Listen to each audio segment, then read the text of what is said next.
کبھی بھی ولگر لفظ استعمال نہیں کیا، حالانکہ دوسرے پردہ پوش باتوں کا آپ صلی اللہ علیہ وسلم نے کھلم کھلا کہا، سکھایا لوگوں کو، لیکن کبھی بھی اس گندے الفاظ کو اپنے بول چال میں استعمال نہیں کیا، لوگوں کے درمیان کبھی گالی نہیں دی۔ صحابہ نے نبی صلی اللہ علیہ وسلم کے بارے میں کہتے ہیں کہ آپ صلی اللہ علیہ وسلم کو غصہ چوٹی کہا جائے تو آپ صلی اللہ علیہ وسلم نے ایک مرتبہ علی بن ابی طالب سے کہا تریب رأسک، اے علی تیرے سر میں مٹی بھر جائے۔ کہتے ہیں کہ یہ ان کا سب سے غصے والا جملہ تھا۔ تو ہم آپ صلی اللہ علیہ وسلم کی اتباع کرنے والے، ہماری زبانوں میں کیا الفاظ آ رہے ہیں؟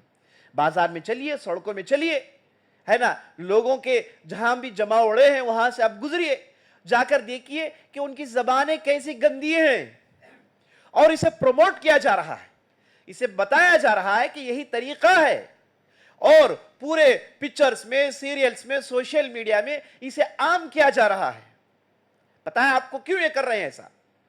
ایک ایک فلم اٹھاتے ہیں، لاکھوں کروڑوں کے جو ہے ڈالرز خرچ کرتے ہیں اور اس میں گندے چیزوں کو ڈالتے ہیں تاکہ لوگ اسے دیکھیں اور وہ بھی ان الفاظ کو کہیں۔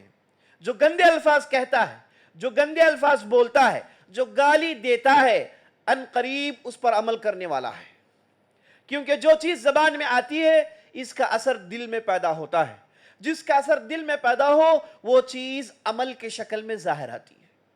جو آدمی بولتا ہے، جو آدمی سوچتا ہے، اسی پر آدمی عمل کرتا ہے۔ جو آدمی زبان میں جن چیزوں کو زیادہ استعمال کرتا ہے ان چیزوں کو کرتا ہے۔ اسی لیے آپ دیکھیں گے کہ اسلام کی تعلیمات میں ذکر و اذکار پر بہت زور ہے۔ کہا گیا کہ آپ ہر نماز کے بعد 33 مرتبہ سبحان اللہ، 33 مرتبہ الحمدللہ، 33 مرتبہ لا الہ الا اللہ، 33 مرتبہ جو ہے اللہ اکبر، یہ کہنے کا حکم دیا گیا ہے۔ کیوں 33 مرتبہ؟ کیوں بھائی؟ ایک مرتبہ تو کافی ہے، ایک مرتبہ میں اللہ اکبر کہوں گا تو وہی معنی ہے، 10 مرتبہ کہوں گا تو وہی معنی ہے، کیوں مجھے 33 مرتبہ کہنا ہے؟ لا الہ الا اللہ وحدہ لا شریک لہ لہ الملک و لہ الحمد وہو علی کل شیء قدیر، اسے صبح شام 100 مرتبہ کیوں بولوں بھائی؟ معنی تو وہی ہے، 100 مرتبہ کہنے سے معنی کہاں بدل جائے گا؟ معنی تو وہی رہے گا۔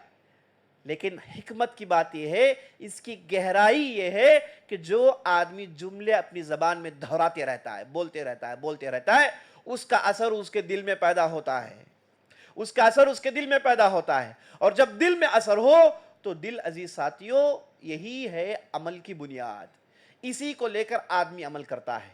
دل کے مطابق ہاتھ پیر عمل کرتے ہیں، دل کے مطابق دماغ کام کرتا ہے، دل کے مطابق شرمگاہ کام کرتے ہیں، یہ دل ہی ہے جس کی وجہ سے پورا معاملہ چل رہا ہے۔ تو دل میں اثر پیدا ہوتا ہے، اس لیے اچھی چیزوں کو بولتے رہنا چاہیے، گندی چیزوں کو کبھی نہیں بولنا چاہیے۔ تو گالی گلوچ، مغلظات، صلواتیں، یہ جو کہا جاتا ہے، کہنا، ایسے الفاظ استعمال کرنا، اس سے آدمی کو پرہیز کرنا چاہیے، یہ نبی صلی اللہ علیہ وسلم کا طریقہ نہیں۔ آپ صلی اللہ علیہ وسلم سے ایک صحابی آئے، پوچھا من نجا یا رسول اللہ؟ عقبہ بن عامر آتے ہیں، کہتے ہیں اللہ کے رسول کیسے بچاؤ کیسے ہوگا؟ معاملہ تو بڑے کھٹن ہیں، کیسے بچیں یا رسول اللہ؟ تو نبی صلی اللہ علیہ وسلم نے کہا امسک علیک لسانک ولیسعک بیتک وابکی علی خطیئتک۔ نبی صلی اللہ علیہ وسلم کہا کہ اپنی زبان کو اپنے قابو میں رکھو، پہلی نصیحت۔ سوال کیا پوچھا گیا؟ اے اللہ کے رسول کیسے بچاؤ کیسے ہو سکتا ہے؟ اس دنیا میں کیسے بچوں، کیسے جنت حاصل کروں؟ تو پہلا کہا امسک علیک لسانک، تیری زبان کو قابو میں رکھ، تیری زبان کو اپنے کنٹرول میں رکھ۔ ایک دوسرے حدیث میں نبی صلی اللہ علیہ وسلم نے ارشاد فرمایا ان العبد لا يتكلم بكلمة لا يلقي لها بالا۔ کبھی کبھار ہوتا یہ ہے کہ ایک بندہ ایسے لفظ کو کہتا ہے، ایک ایسے کلمے کو کہتا ہے، ایک ایسی بات کہتا ہے جس کے بارے میں اس نے زیادہ اس پر غور نہیں کیا، ایسے ہی زبان سے نکل گیا۔ تو نبی صلی اللہ علیہ وسلم کہتے ہیں کہ کبھی کبھار وہ ایک کلمہ آدمی کو جہنم کے گہرائی میں لے جاتا ہے، جس کی گہرائی مشرق اور مغرب سے زیادہ گہری ہے۔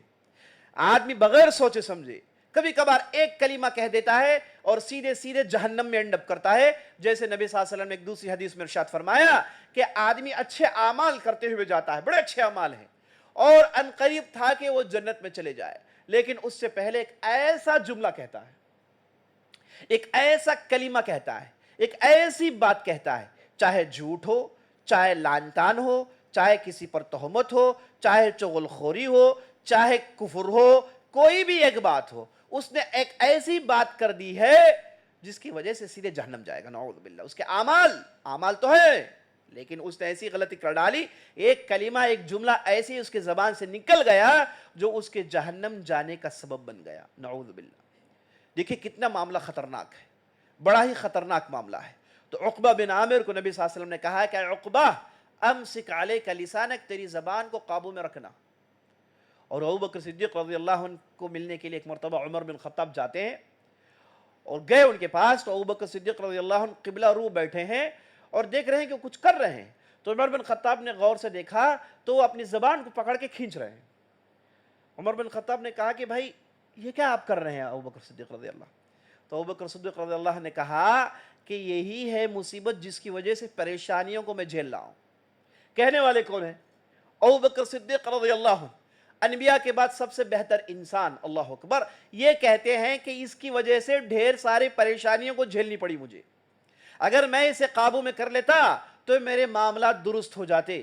تو آدمی غصے میں کچھ بھی بک دیتا ہے، غصے میں کچھ بھی کہہ دیتا ہے، بعد میں پچھتانے سے کوئی فائدہ نہیں۔ جیسے کہا جاتا ہے نا، تیر کمان سے نکلنے کے بعد اس تیر کو واپس کھینچ کے کمان میں نہیں لایا جا سکتا۔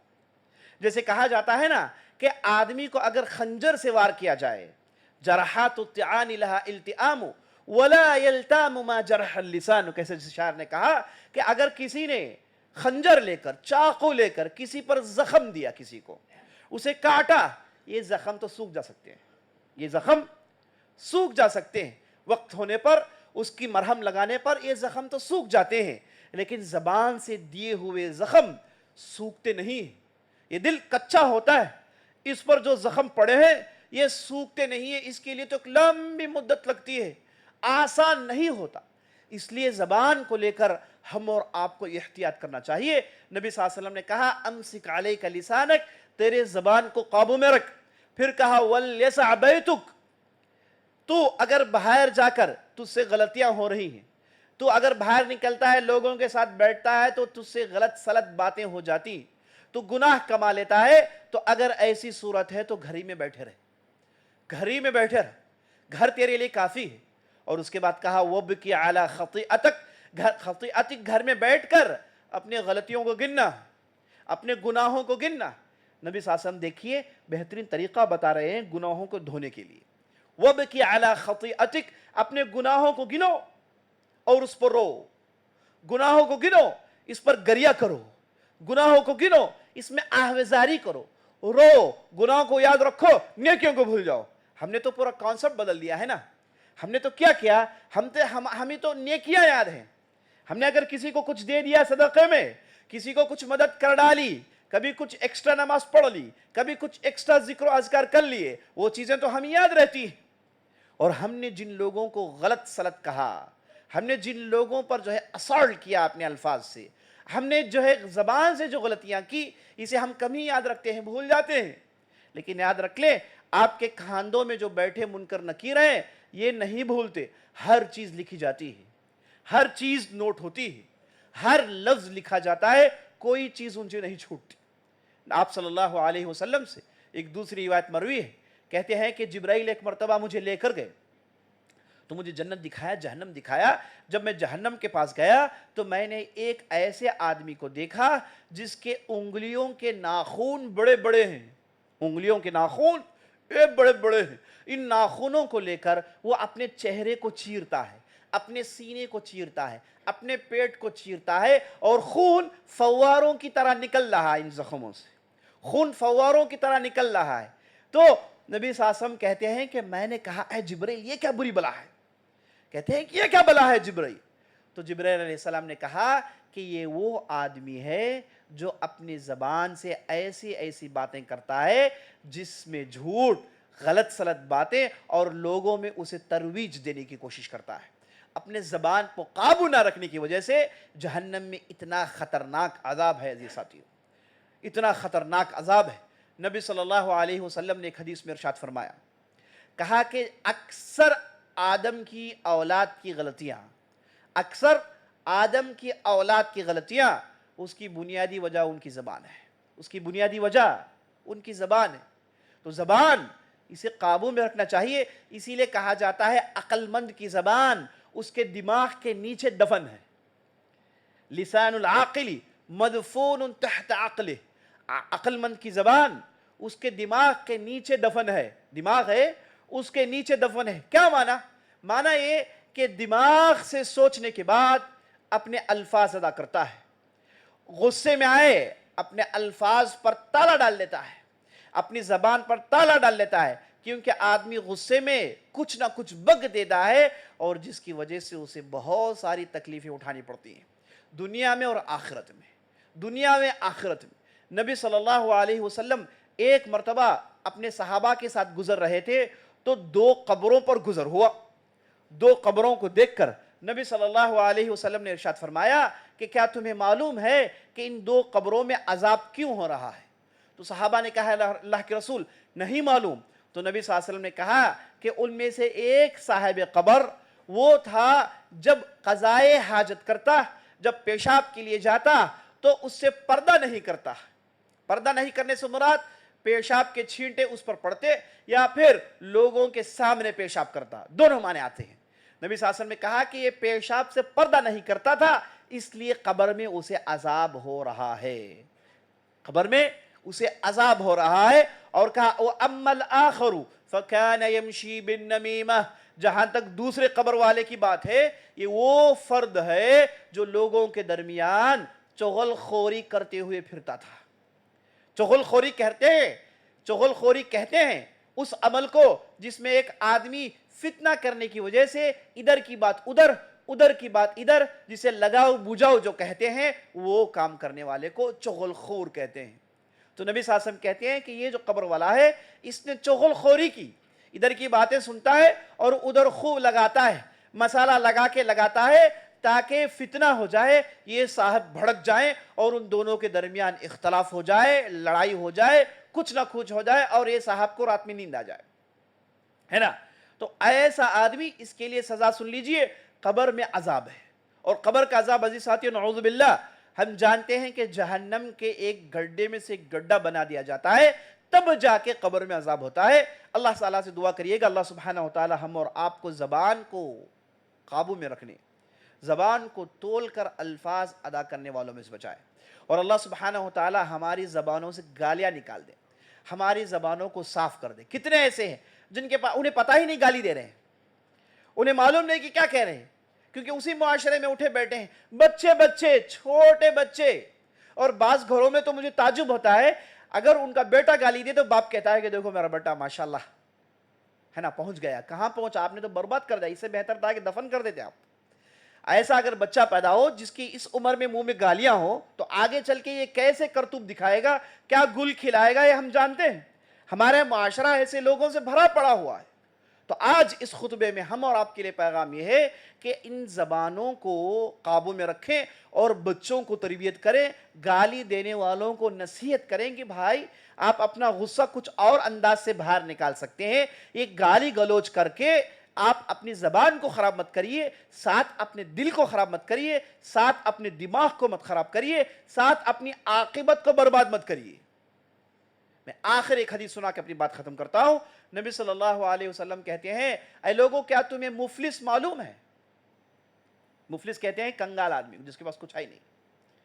تو صحابہ نے کہا یا رسول اللہ ہاں ہمارے ہاں تو مفلس کنگال وہ آدمی ہے جس کے پاس اٹھنی چونی نہیں, بالکل صاف ستھرا ہے, کچھ بھی نہیں ہے اس کے پاس. تو نبی صلی اللہ علیہ وسلم نے کہا کہ نہیں, تم تو دنیا کی بات کر رہے ہو. میرے نظر میں, اللہ کی نظر میں مفلس وہ آدمی ہے جو قیامت کے دن آئے گا, اس کے کھاتے میں عمل ہوں گے, ڈھیر ساری نمازیں, ڈھیر ساری زکاتیں, ڈھیر سارے روزے, ڈھیر سارے اعمال کے ساتھ آئے گا. اب جب آئے گا قیامت کے دن, پوچھ تاچھ ہوگی, حساب کتاب ہوگا, تو اس کے غلطیوں کی وجہ سے, زبان کی غلطی کی وجہ سے کسی پر اس نے تہمت لگائی ہوگی, کسی کو کس نے گالی دی ہوگی, کسی پر اس نے, بعض گالیاں تو تہمتیں ہیں, سیدھے سیدھے ماں کو تہمت لگایا جاتا ہے, سیدھے سیدھے بہن کو تہمت لگایا جاتا ہے اور کہا جاتا ہے کہ کوئی معاملہ ہی نہیں. ارے بھائی کیسے نہیں ہے, کیسے نہیں ہے؟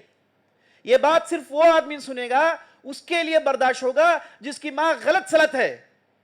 بڑی آسانی سے کہہ دیا جاتا ہے, تو دیکھیے یہ آدمی آئے گا، اس نے کسی پر لعنت کی ہوگی، کسی کی گالی دی ہوگی، کسی کو جو ہے خاندان کے تعلق سے کچھ کہا ہوگا، اللہ سبحانہ و تعالیٰ اس کے نیکیوں کو اٹھائے گا، جس نے اسے گالی دی اس کے کھاتے میں ڈال دے گا، جس نے اس نے لعنت کی جو ہے تہمت لگائی اس کے کھاتے میں اس کی نیکیاں جاتی رہے گی، یہاں تک کہ اتنی ساری نیکیاں پوری بانٹ دی جائیں گی، دوسرے لے جائیں گے۔ جن لوگوں پر یہ صاحب نے کچھ کہا ہو، جو اس پر جو ہے تانا کسا ہو، کچھ بھی کیا ہو، یہ سارے اعمال لوگوں میں بٹ جائیں گے، اب ان کا کھاتا بالکل زیرو ہو جائے گا۔ اب یہ صاحب کنگال ہو جائیں گے، سب کچھ تھا لیکن اس کے باوجود نیکیوں سے کنگال، اور جب کھاتے خالی ہو جائے، اعمال خالی ہو جائے، کوئی نیکی نہیں، ترازو میں تولیں گے کیا؟ ترازو میں پھلڑے میں بھاری کیا چیز ہوگی؟ اگر اعمال کا پھلڑا بھاری ہو تو ہی جنت کو جائیں گے نا، ورنہ پھر پوچھ تاچھ پھنس جائیں گے، بڑا ہی گھناؤنا معاملہ ہو جائے گا۔ اللہ سبحانہ وتعالیٰ سے دعا ہے ہم نے جو بھی کہا ہے، جو بھی سنا ہے، اس کے مطابق عمل کرنے کی توفیق بخشے۔ سبحان ربک رب العزت عما یصفون وسلام علی المرسلین والحمد للہ رب العالمین۔